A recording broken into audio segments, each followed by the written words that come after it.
Prayer is the privilege of having a conversation with Yahweh Elohim, the creator of all the universe, and Yah Most High. Hi, this is Barry Phillips with 10-Minute Torah, day number 2 of Torah portion HaAzinu. We're coming down to the last Torah portion, and when this is over, we'll be looking at Yom Kippur and then going into the Feast of Sukkot. I know many of us already well prepared for Sukkot, or at least in the mode of preparing and preparations. I've got a list of things that have to be done. But things are planned. Sukkot is on the horizon. Let me encourage you, don't be so Sukkot-minded that you're no Yom Kippur good. Yom Kippur, the more we face Yom Kippur and deal with that day, the more then we will be prepared to enjoy Sukkot.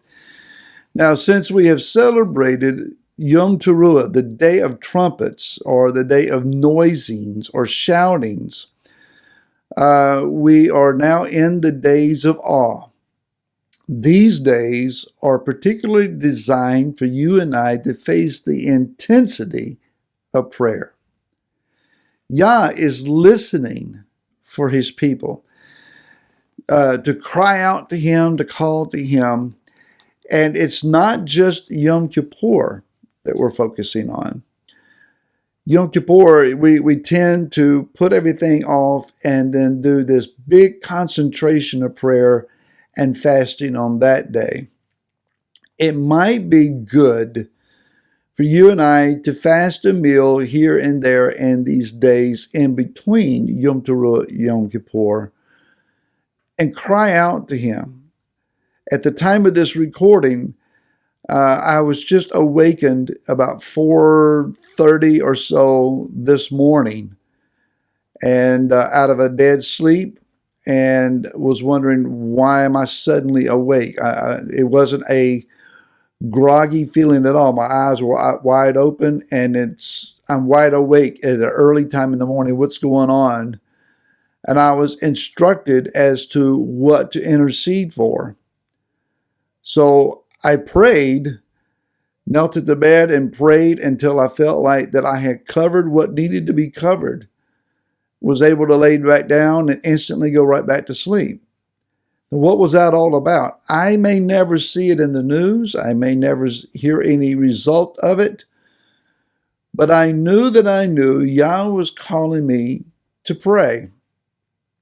Why me? The subject matter could have more appropriately been handled with someone of a higher authority or a higher position in life, but Yah said, I want you to pray. The intensity of these days that we're living in cannot be properly discerned simply by looking at news headlines or talking to your neighbor. In the realm of the Spirit, things are going on that you and I just simply cannot see. But when the voice of the Ruach HaKodesh is giving us direction and telling us what we need to do, we need to obey without question. Why? Moshe says at the opening that the two eternal witnesses here, that he is calling to witness, are the heavens and the earth. Things going on in the heavens, in the heavenly realm, and things that are being manifested in the earthly, physical realm are speaking about the spiritual estate of Am Israel.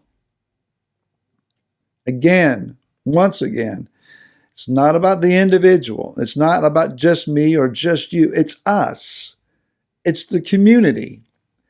It's the nation at large. It's not just about the Jews who live in Israel or the Jews who live in other nations scattered around the world.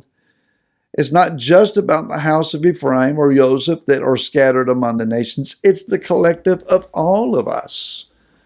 We are a family, a disconnected, dysfunctional family, yes, but we are a family. And in times of crisis, the family must learn to function and come together.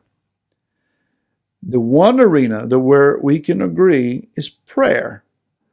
Our Jewish brethren are going to the wall. They're kneeling in their homes and facing toward Jerusalem. They're standing and praying.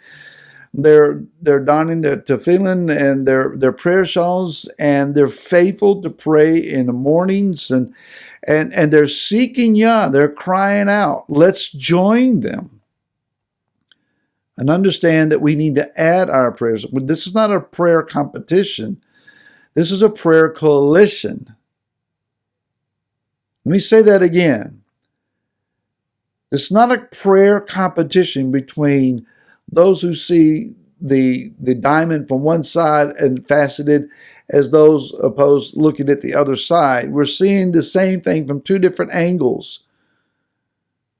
This is a prayer coalition that Yah is calling you and I to.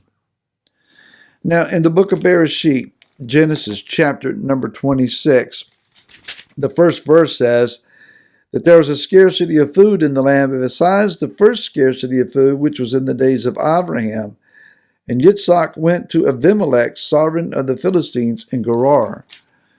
When we get down to the middle of this story, as he has gone down to dwell among the Philistines, it says that, let me see if I can find the verse here. I just had this. Verse 12, Yitzhak sowed in the land and reaped in that same year 100-fold, and Yah blessed him. The earth witnessed to the righteousness of Yitzhak, sowing in a time of a scarcity of food, a time of famine, a time of drought. Yet this man, this righteous man, sowed in the earth, and Yah gave him 100-fold increase. Now I can tell you, from my gardening experience this year, I didn't come anywhere close to that. Maybe my righteousness is not good enough. The reality is my soil has some issues. And there are some things that I needed to learn about sowing and reaping. But this man, in a time where it could not be done, because of his walk, the earth witnessed to him that he was walking righteously. If we go to the book of 2 Samuel, chapter number 21, verse 1 says, and there was a scarcity of food in the days of David for 3 years, year after year. And David sought the face of Yah, and Yah answered, because of Shaul and his bloodthirsty house, because he killed the Gibeonites. So there was a pre-existing unrighteous act. I'm trying to find the right words here. It was of the previous dynasty. Shaul did this. David had nothing to do with it. But it falls to the leadership of Israel. David had to go and clean up Shaul's dirty deeds and rectify them before favor could be restored. Yah allowed a 3-year scarcity of food and famine in the middle of the reign of a righteous king in order for this blood guilt to be atoned for. Yah takes things much more seriously, and he doesn't overlook them the way you and I would. You can't sweep stuff under the rug. The deed may not belong to you at all, but if you're connected to that which did commit the evil deed, it may fall to you to do the cleanup, to address this in prayer. Pastors who go to a church, the previous pastor, it may have been the problem, but whatever they get when they get there, whatever's there, it belongs to them. You and I are not a part of the long struggles of personalities in the Hebraic roots movement. Things went on before you and I ever got to be a part of this. But now that we're a part of it, it belongs to us. And it's up to you and I to pray through and get things resolved.